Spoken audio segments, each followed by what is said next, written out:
Welcome to Stories I Didn't Tell Last Sunday. Hi, I'm Doug McAllister, your host and storyteller, and this is the weekly podcast from Journey Fellowship Church in Slidell, Louisiana.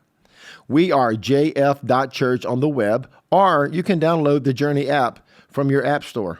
Type in Journey Fellowship Church in the search bar and download with our compliments. Thanks to my producer, Cade, from his studio in the country where we're recording this morning. This is Stories I Didn't Tell Last Sunday, episode number 29, and the title of today's story is The Longest Story in History. Let's get to it. Sparky is known as the guy who told the longest story ever by one human being, a story that would last nearly 50 years. Sparky was born in Minneapolis on November 26th of 1922 and grew up in St. Paul. His dad was a barber and his mom a homemaker. America was still recovering from World War I and likely moving into another war. Life was hard for Sparky. By the way, a nickname that was given to him by his uncle. Sparky often struggled in school, failing many of his classes. Later on, he would describe his own life as one filled with rejection. In 1937, when he was only 15 years old, he submitted some of his art to Ripley's Believe It or Not, and they published it in their nationally syndicated newspaper column. It seemed to Sparky at the time that this just might be the highlight of his life.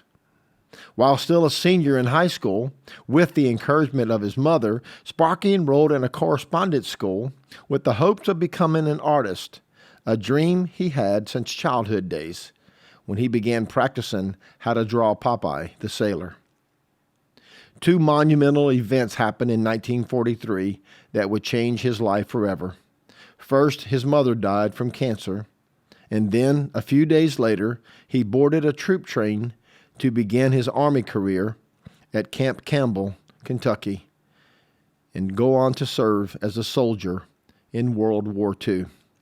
Although he remained proud of his military service, that experience, coupled with his mother's death, had a deep impact in his life that shaped his core values and developed his worldview.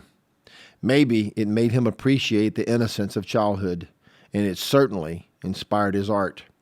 He had no way of knowing this at the time, but it created a perspective in him that would affect hundreds of millions of people around the world. Sparky returned from the war in the fall of 1945 and moved in with his father, who lived in an apartment above his barber shop in St. Paul. Sparky took a job with the Art Institute, and that kept him busy drawing and trying to make a living as an artist. He published some of his work in the local newspaper and even sold some to the national magazine, the Saturday Evening Post.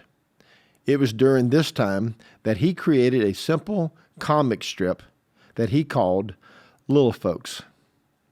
When he was 27 years old, he got a big break. He was offered an opportunity to showcase his art. Sparky, who was now going by the more grown-up name Charles, was offered a deal to nationally syndicate his comic strip. But since there was already a comic strip with a similar name to Little Folks, the United Feature Syndicate insisted on a new name for the comic strip, and Charles begrudgingly agreed.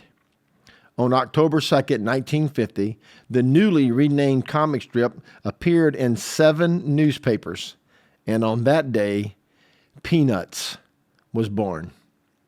Charles Schulz would draw every Peanuts comic strip by hand for the next 50 years.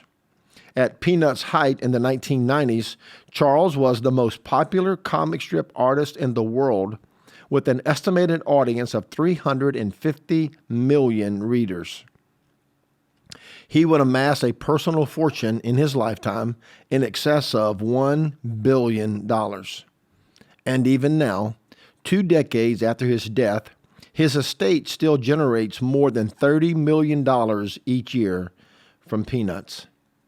Over nearly 50 years, Charles drew 17,897 published Peanuts comic strips. The last Peanuts strip ran on February 12, 2000, only one day after Schultz had died.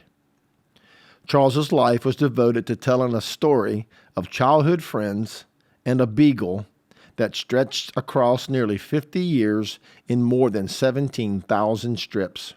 And that is why Charles Schultz, Sparky, is known as the man who told the longest story in human history. Anyway, that's the story I didn't tell last Sunday. For JF.Church, this is Doug McAllister.